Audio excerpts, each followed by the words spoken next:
2000년대에 미스터리하게 세상을 떠난 할리우드 스타들의 이야기야. 말 그대로 왜 죽었는지 아직도 모른다는 말이 나올 정도로 각종 음모론과 충격적인 정황들이 얽혀있는 배우들의 죽음들이지. 팬들의 충격이 가시지 않는 건 물론이고 지금도 유튜브와 다큐멘터리에서 계속 다뤄지고 있을 정도로 여운이 큰 인물들이야. 자살, 타살, 미스터리한 할리우드 스타들의 죽음. 그들은 왜 그렇게 떠났을까? 브리트니 머피, 가족이 수상해. Mission accomplished? Fruit punch. 2009년 겨울, 영화 우리 방금 결혼했어요. 8마일 등에서 활약했던 배우 브리트니 머피가 자신 집 욕실에서 샤워를 하다 쓰러진 채 발견됐어. Pretty please come back. 이를 발견한 그녀의 어머니 샤론 머피가 병원으로 옮겼지만 브리트니는 사망했지. 사망 당시 그녀는 고작 32살이었어. 공식적인 사인은 폐렴과 빈혈 그리고 약물 복용이었지만 이 죽음은 너무 많은 의문을 남겼어. 처음엔 남편 사이먼 몬잭의 의심을 받았어. 진짜 미스터리는 그로부터 단 5개월 후 남편 사이먼 몬잭 역시 같은 집, 같은 이유로 사망했다는 점이야. 이쯤 되면 집 자체에 독이 있었던 거 아니냐는 말이 안 나올 수 없지. 실제로 집 안에 곰팡이나 유해물질이 있었다는 주장도 있었고 브리트니 엄마와 남편 사이의 수상한 관계도 계속 도마에 올랐어. 어머니 샤론 머피, 브리트니 부부 세 사람은 결혼 후 함께 한 집에서 생활했으며 심지어 샤론은 브리트니가 사망한 후 사이먼과 한 침대를 사용해 충격을 자아냈지. 또한 샤론 역시 브리트니의 부검을 강력히 반대했다는 점도 의심을 키웠어. 그래서 지금도 정말 자연사였을까 하는 의문이 사라지지 않아. 어머니 샤론은 2016년 218억 원의 브리트니 사이먼과 살던 집을 처분했고 브리트니의 의상과 여권을 판매하기도 했어. 떠난 브리트니를 애도하기보다 돈을 차지하려는 집안 싸움은 계속되고 있지.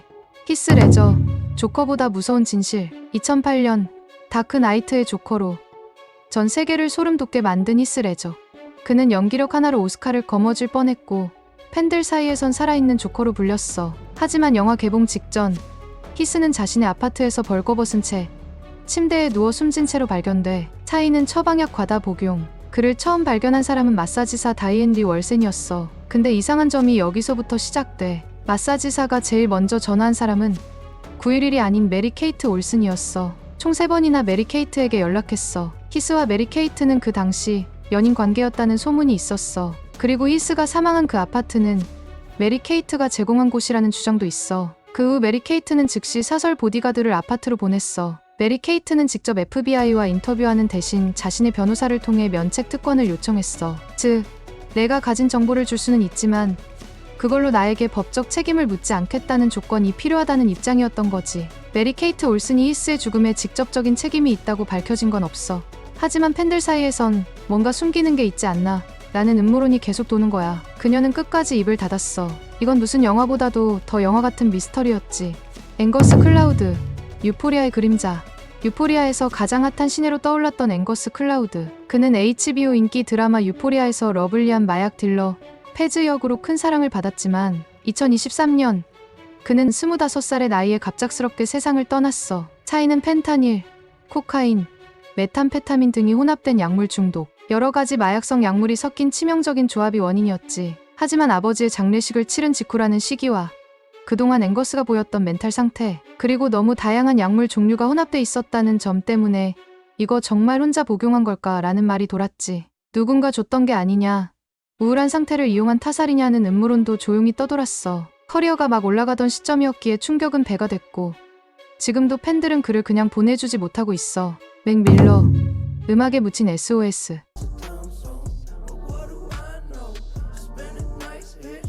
2018년 아리아나 그란데의 전 연인이자 천재 뮤지션 맥 밀러가 자택에서 사망한 채 발견돼. 26살이라는 너무 어린 나이였고 사인은 펜타닐, 코카인, 알코올이 섞인 약물 과다 복용이었어. 사망 당일 뮤직비디오 촬영이 예정되어 있었고 10월에는 콘서트 투어를 앞두고 있었지. 하지만 진짜 이상한 건 약물을 건넨 딜러가 법정에서 펜타닐이 들어있는 줄 몰랐다고 주장하며 논란이 커졌다는 점. 결국 그는 유죄 판결을 받았고 맥은 누군가의 실수로 죽은 거다라는 말이 떠돌았지. 맥 밀러는 사망 4개월 전 공개 열애하던 아리아나 그란데와 결별했는데 이후 그는 감정적으로 많이 흔들리는 모습을 보였고 일부 팬들은 이별이 그의 심리적 상태에 영향을 미쳤을 것으로 추정하고 있어. 게다가 맥은 죽기 전 난 행복하지 않아 음악밖에 남은 게 없다는 인터뷰를 남겼고 팬들은 그가 구조 요청을 했지만 아무도 알아채지 못한 거 아니냐며 가슴 아파했어.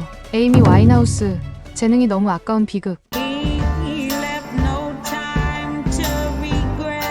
단 한 장의 앨범으로 그래미를 휩쓸고 천재라고 불렸던 에이미 와인하우스가 2011년 7월 집에서 사망했어.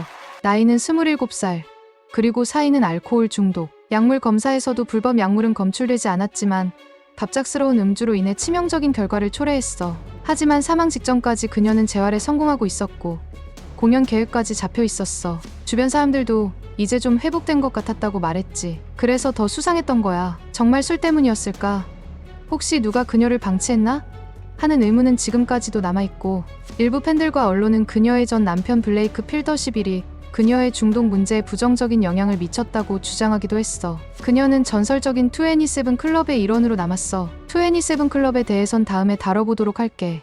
코리 몬테이스, 글리의 영광과 저주. 글리 시리즈의 주인공으로 세계적인 인기를 끌었던 코리 몬테이스는 2013년 밴쿠버 호텔에서 숨진 채 발견됐어. 헤로인과 알코올이 섞인 약물 중독이 사인. 그의 어머니는 몬테이스가 겨우 13살이었을 때부터 나이든 친구들과 어울리게 되었고 마약과 술을 하게 되었다고 해.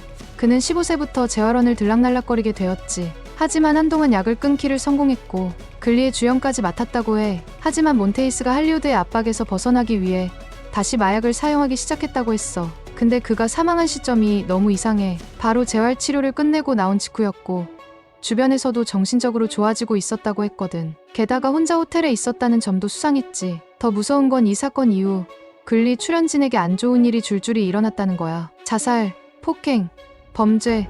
그래서 지금까지도 글리 저주라는 말이 돌 정도로 소름 돋는 시리즈로 기억되고 있어. 폴 워커, 진짜 단순한 사고였을까? 2013년 분노의 질주 시리즈로 최고의 인기를 누리던 폴 워커가 자동차 사고로 사망했어. 친구가 운전하던 포르쉐가 나무에 충돌했고 차량은 그대로 폭발해버렸지. 하지만 차량이 너무 심하게 불탄 데다가 평소 그 차를 잘 알고 있던 폴 워커가 타고 있었다는 점에서 이거 뭔가 이상하다는 말이 나왔어. 고인의 직접적인 사망 원인은 사고 충격이 아닌 화재였다는 사실이 밝혀졌어. 실제로 그에 따른 포르쉐 측을 상대로 소송을 냈고 제조 결함에 대한 배상을 받았어. 게다가 그날은 자선 행사에 참석 중이었고 술도 마시지 않은 상태였다는 점에서 이건 단순 사고가 아니다라는 말이 계속 도는 거야. 커트 코베인, 너바나의 천재 락커. 1994년 록밴드 너바나의 리더 커트 코베인은 총을 맞고 숨진 채 발견됐어. 그 이름 하나로 그런지락이라는 장르 전체를 대표하던 남자.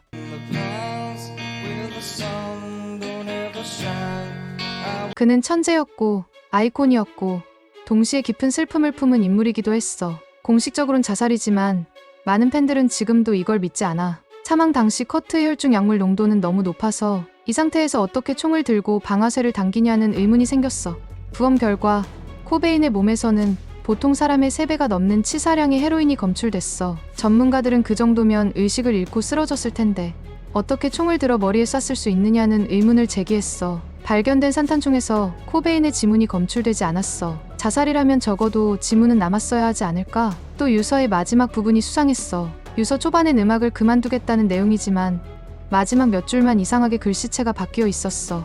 이 때문에 유서가 조작된 게 아니냐는 필적 감정도 진행됐지. 부인 코트니 러브가 뭔가를 숨기고 있다는 음모론도 이어졌지. 둘은 딸 프랜시스 빈 코베인을 낳았지만 폭력, 약물, 재산 문제 등 끊임없는 갈등이 있었어. 그는 이미 약물 중독과 우울증에 시달렸지만 자살이라고 단정 짓기엔 너무 많은 퍼즐이 맞지 않았어. 그가 남긴 유서도 팬들 사이에선 수상한 점이 많다고 여겨지고 있고 아직도 수많은 다큐와 유튜브 영상이 그를 재조명하고 있어. 이 스타들의 죽음은 단순한 사고도 단순한 자살도 아니야. 공식 발표는 있었지만 너무 많은 의문과 정황이 얽혀 있어. 지금까지도 팬들은 정말 그게 전부일까를 묻고 있고 그래서인지 시간이 흘러도 이들의 이야기는 끊이지 않고 회자되고 있어. 그들의 비극은 여전히 현재 진행형이야. 그리고 언젠가 진실이 밝혀질 날이 오기를 바라는 마음으로 우리는 이들의 이야기를 잊지 않아야겠지. 다음 이야기가 궁금하면 구독과 좋아요 부탁할게.